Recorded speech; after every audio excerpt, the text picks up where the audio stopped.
عزیزانو په دې انبیاء علیهم السلام کې یو عظیم پیغمبر حضرت نوح علیہ السلام تیر شوی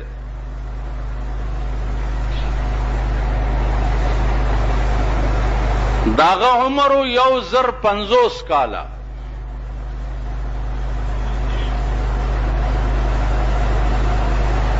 او 900 کاله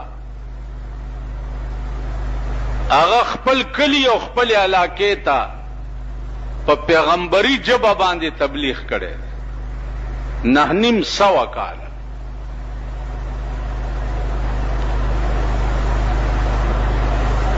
حاشا وکلا دومره بدبخت قوم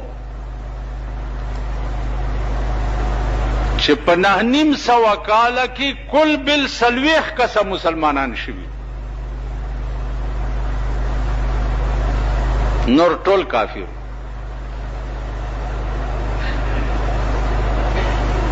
حتی کہ خپل زوی وو عام کافر د پیغمبر زوی دی چې الله ته منظور نه ده هدایت نکیږي ورته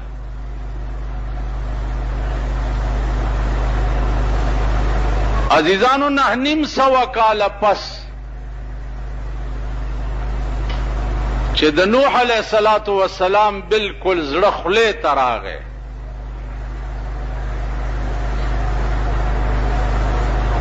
نو الله پاک ته التجا وکړه او د قوم ته خیره وکړه قال نوح رب لا تذر على الارض من الكافرين دیارا اے پروردگارا د زمکه په سر یو خاوند کور پرې مدي خدایا داسې طوفان او عذاب پراولي چې د کور لوټه مخکاره نشي د پیغمبر خیروا الله ورته فرمایل چې ته کشتۍ جوړه کا نوح علیہ السلام لرګی را پیدا کړو کشتۍ جوړول شروع کړ قوم به ورته راغی چې دا څه کوي نوح علیہ السلام به ورته وایي چې دا کشتۍ جوړوم او یو عظیم طوفان را روان دی تاسو ټول بغیر کېږئ او زه به دې کشتۍ کیم د قوم به وخندل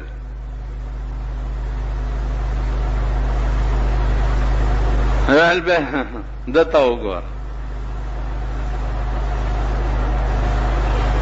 طوفان به راځي او موږ بغیر کېږو دی به کشتۍ کی دې خبرو ته ګوره او به خندل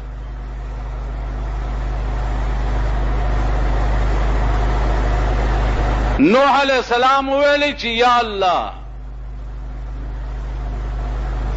دا بدبخت قوم خو الټه ما پورې خاندي الله ورته فرمایل چې دوی ته وایا چې فلیضحکوا قلیلا ولیبکوا کثیرا لغوندې وخاندئ بیا به ډېر جاړئ اوسم لږ وخت یې وخاندئ بیا به داسې جاړئ چې ټول عمر بم جړا څوک راټینګولی نشي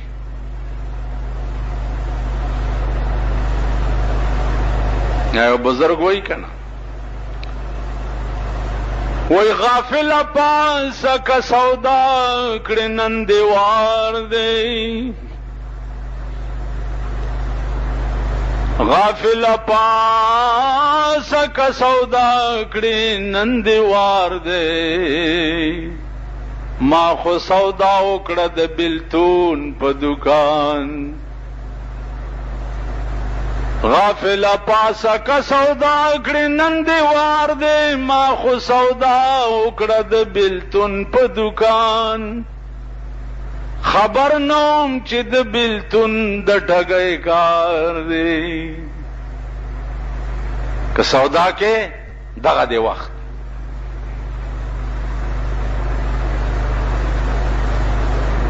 نو ورته وی فلیضحکوا قلیلا ولیبکوا کثیرا لغون دی وخاندئ بیا به ډېر جاړئ داسې به جاړئ چې څوک به م جړا رکاولی نشي دوی به په یو بل ټیلې ووالئ راځه مړه د مولیانو خبرې چې د نوح علیه السلام په کشتۍ پورې ټوکې کولې او ډرامې کولې او کشتۍ تیاره شوه او نوح علیه السلام سره د ملګرو په کشتۍ کې سور شو نو باران شروع شو ځمکې به د لاندې نه اوبه راخوټ کولې او اسمان به د پاس نه را راورې علما لیکي چې د اسمان نه یو ساس کې به د کوهي تور غر عمره را پرېوتو یو ساس کې به د کوهي تور غر عمره را پرېوتو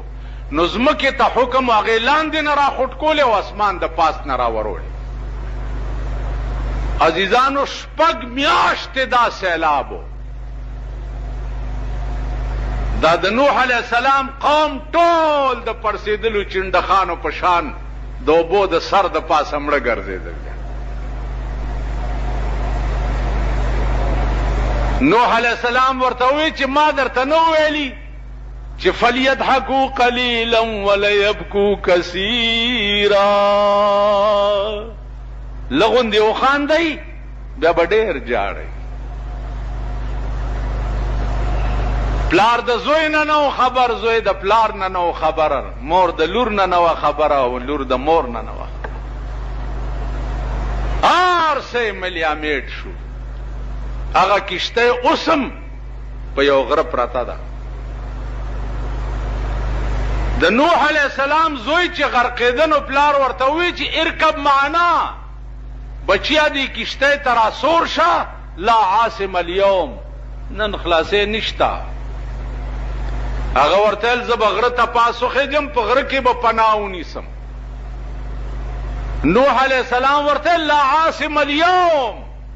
نن چېرته د خدای د قهر نه بچ کېدل نشته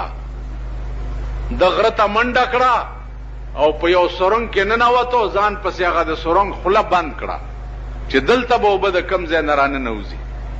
علما لیکي چې خپلې متیازې ته دومره وبهېدې چې دی پکې ډوب شو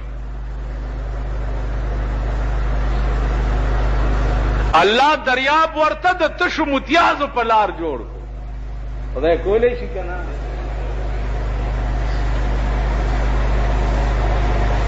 نو عزیزانو عرض میں داو چې اوس خود پاکستان د الله د قهر په لپیټ کې په سترګو ګورئ لګیا یې دا ولې داسې وشو دا ولې